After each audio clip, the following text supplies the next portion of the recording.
It's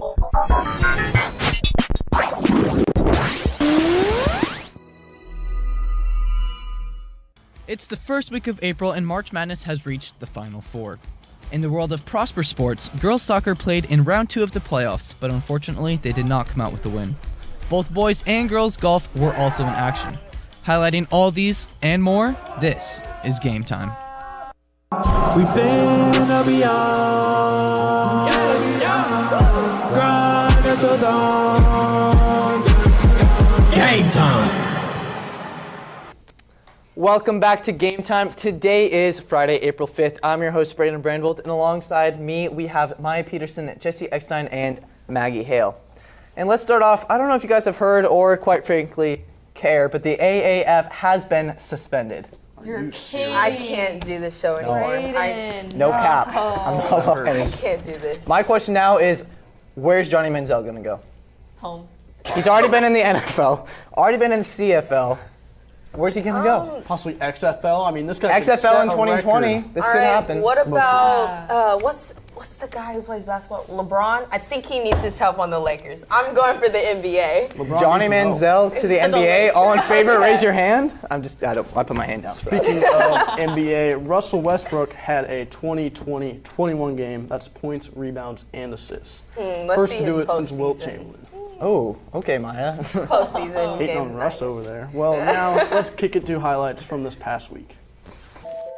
Prosper Golf was in action on Tuesday with a tournament at Gentle Creek Golf Club.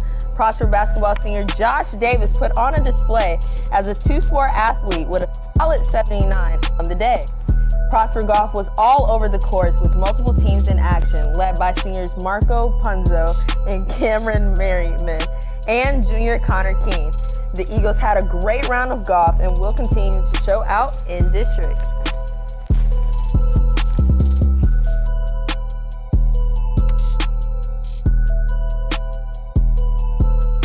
Also back in action on Tuesday with a crucial district matchup against McKinney-Boyd.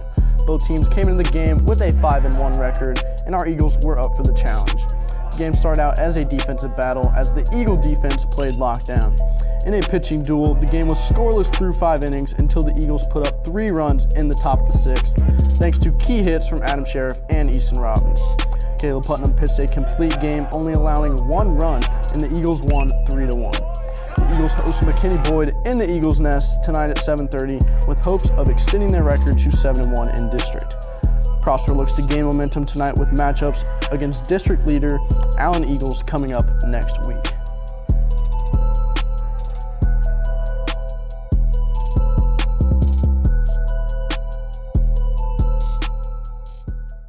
Now let's take a look at the top plays from this week. Top 3 plays coming in at number 3. We got Rockets versus Clippers. Oh, that's insane right there. Chris Paul from 3 quarters.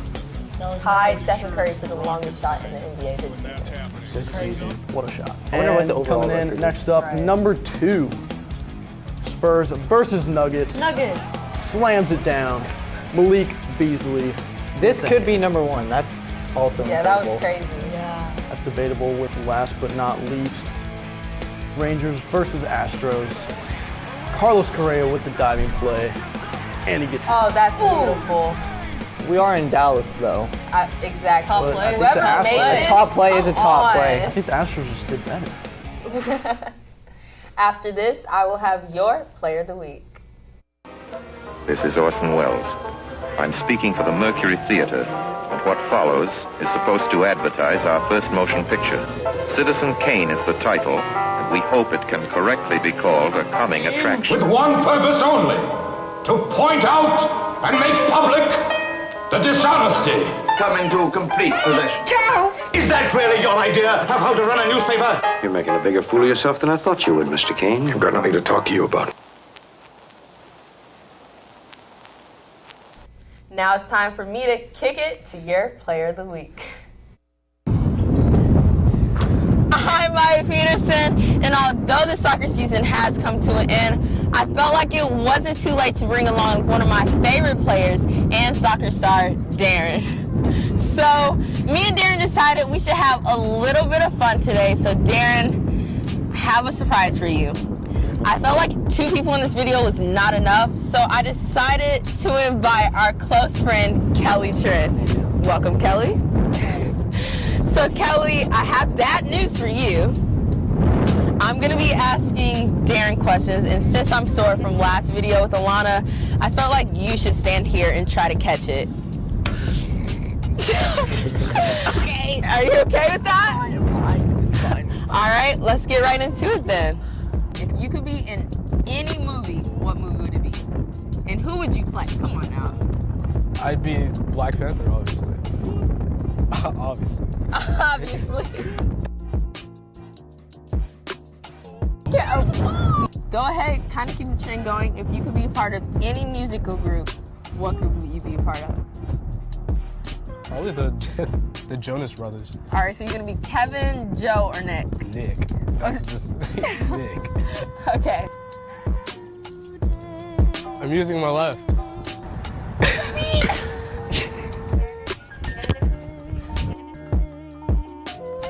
Somebody comes up to you, gives you $1 million, no questions asked. What are you going to do with $1 million? Probably pay for college, buy a house, give the rest of it to my mom.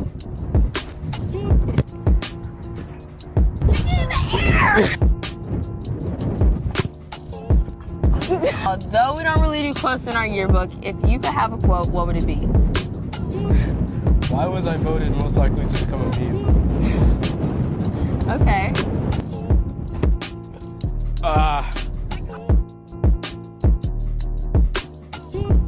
right, Darren, last question. This one's kind of serious. What are you gonna miss about high school? I'm gonna definitely miss the people, old friendships and new friendships and all that, and just everyone. Mr. Avery. Shout out to Mr. Avery. Kelly! I thought that was going in. Okay, so obviously, Darren, you won. Kelly. Can I get a redo?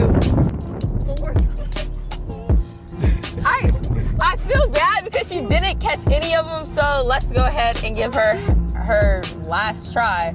And if this doesn't go well, I am Maya Peterson, and I'm sending it back to the desk.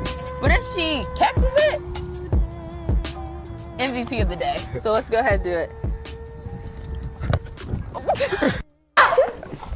Kelly, I really appreciate those dance moves, and also those are some pretty great guest star appearances. But let's transition now, and let's talk about the March Madness games last week, the Elite Eight, and then the Final Four this weekend. Duke and Kentucky both taking the L, and there's no Blue Bloods in this Final Four. Can we take a second to reminisce? Okay.